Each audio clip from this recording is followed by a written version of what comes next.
Hi. Welcome, or welcome back to Remembering Perfection. I'm just sitting out here at one of my favorite parks to come to because of the proximity to my current uh, location that I lay my head at night. Home, you might call, but really more and more I'm coming to the realization that it's home's not somewhere that's outside of you. I mean, just like everything else, really. Home is home is most certainly inside of you, and you should consider wherever it is that you are at the given time as home. So I guess I'm home right here, but where I lay my head at night, it's close to. And with the beginning of this, if you can't already tell, more than likely the trajectory of this is going to be a lot of rambling in very random directions. It's the way that my mind works most of the time, but I've been sitting here. I'm thinking about what I even would want to talk about.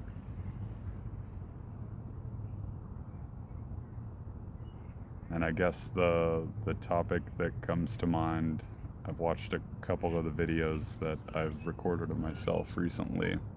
Whether they end up being posted or not, who knows? But we'll see. Uh, but I've been thinking about habits and how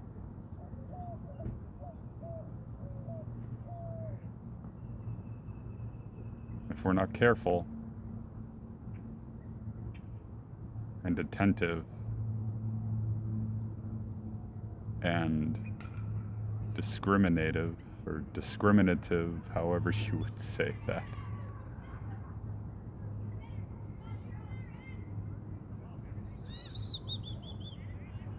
you can be a slave to habits.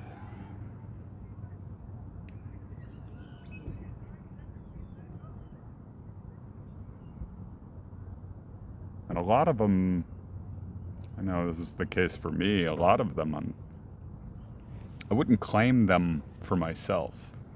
Like, I wouldn't have taken them unless if it was insisted upon that I do.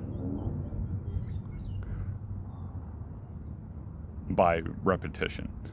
It's the way habits work.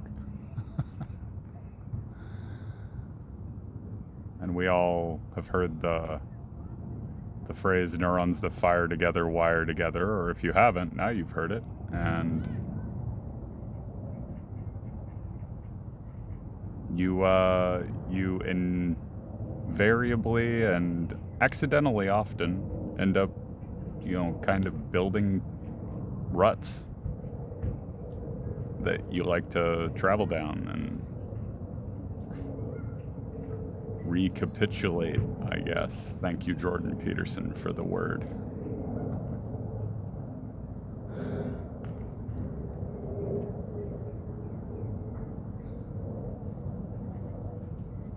And it's a very personally meaningful time for me, given that I'm 35 years old now. And that's the landmark, or that's the reference that I've heard several of these teachers that are coming out and talking about habits, like Joe Dispenza and RJ Spina. I'm sure there are others, perhaps Bruce Lipton, maybe he's a part of that category. But he some more talks about belief, either way. If you habitually believe disempowering things about yourself, what do you expect for your life to become, really? if you don't think that you can do things, this, that, the other.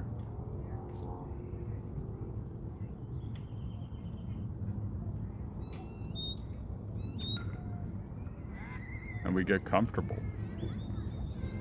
That's part of the reason why the habits develop, I think, you know? Is because they put us in a comfortable state. That's where we like to be. But it's a fucking trap. It's a lie. Comfortability is an illusion. And oftentimes, the places where we feel the most comfortable, again, speaking from personal experience, but I imagine that it applies to everybody else. The places that we feel most comfortable in, oftentimes we find if we wake up from that, like realization that we're doing the same thing over and over again and kind of wondering why our life is not going the way that we plan. It puts us in a state of, well, if you're me, I've described my own journey as like a basically trudging through hell. Because I suppose that's another thing that comes to mind in thinking of this, the concept of hell and how bogus it is. Christianity and other religions would like you to believe that it's somewhere you go after you die. And that's impossible. There is no such place. And it's tragic that people believe that there is such a place as hell where you burn for eternity.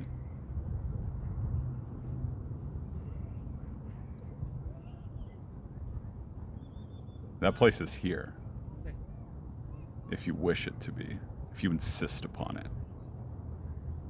And I insisted upon it. Believe me.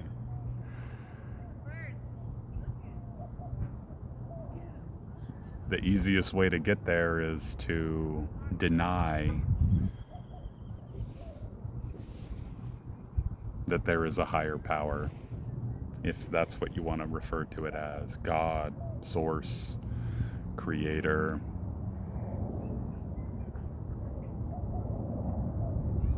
That's the quickest path there. Because then you're just subject to, and side tangent, I've been playing D&D, which is based entirely around chance, rolling a die. And that's essentially what you're chalking up your life.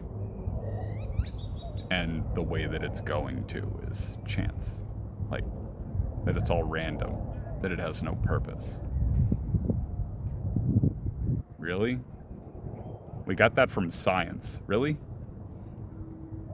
Is that the way we want things to be, really? That we don't have any control over our lives whatsoever? We just want to imagine ourselves in this completely puny, weak, disgustingly ineffectual, like unable to do anything for ourselves kind of a what mindset. Why it just seems fucking preposterous to me.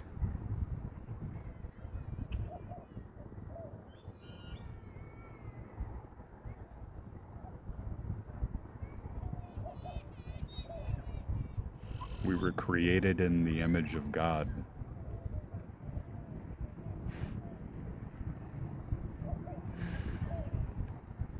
And you want to believe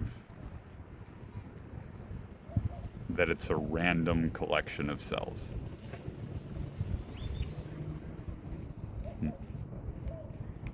If you subscribe to the whole scientific thing. I mean, science is coming around even too. If you're paying attention to science, science is realizing, oh, wow, how wrong we got it. Oh, we tried to edge God out. That's ego, by the way. We tried to edge God out. And we accidentally figured out, can't do that shit. Imagine that.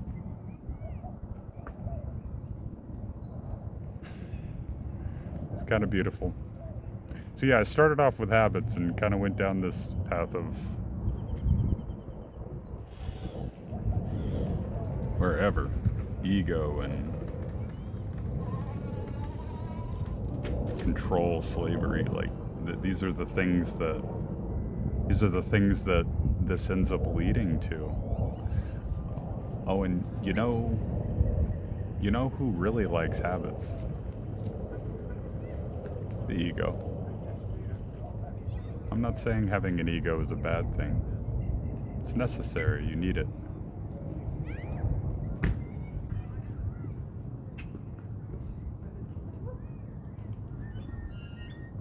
But letting your ego control the show and pretending as though that's what you are, when that's a character you made.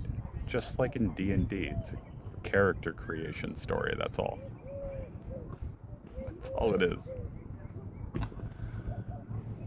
I mean, if you want to imagine that, that's more power to you, honestly. Kind of seems like we're missing the point, missing the mark, and that's sin, by the way. It's an archery term. It just means you missed the bullseye, you missed the mark, you missed the target.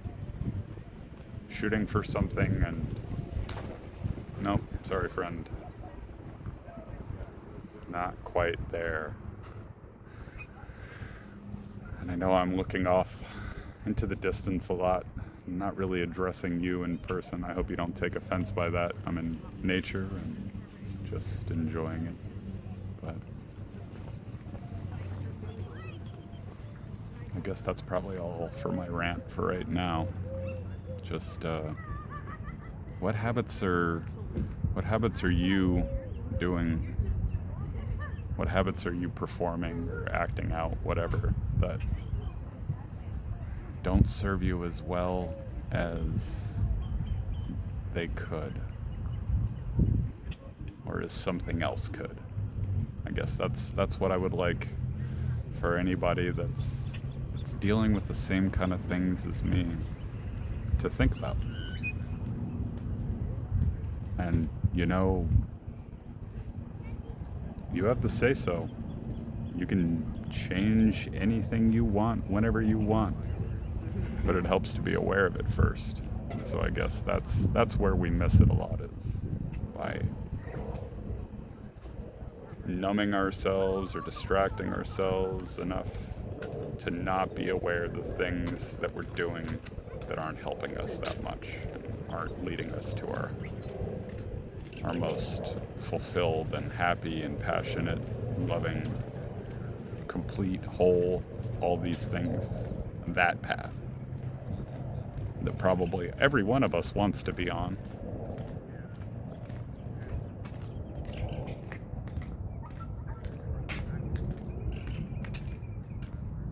But I don't know. I felt disempowered for a long time, not realizing or not remembering these things, because that's all it is at the end of the day, is just an act of remembrance.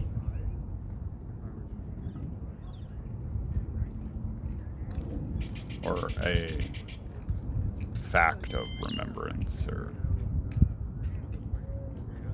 whatever you'd like to say.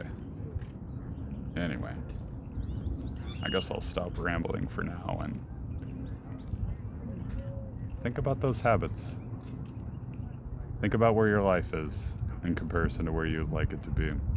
how much money you make and all these other, tangible, physical things, whatever.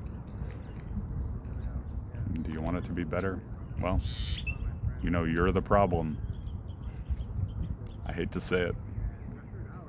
You're the problem if things aren't going the way that you want them to. But it's okay. You can change. And I believe in you. And I love you. And I pray that everything that you want to happen happens for you. And it will. As soon as you start putting your attention and focus on it. Your focus and attention, whatever. God bless you. Peace be with you. Have a great day. Until next time.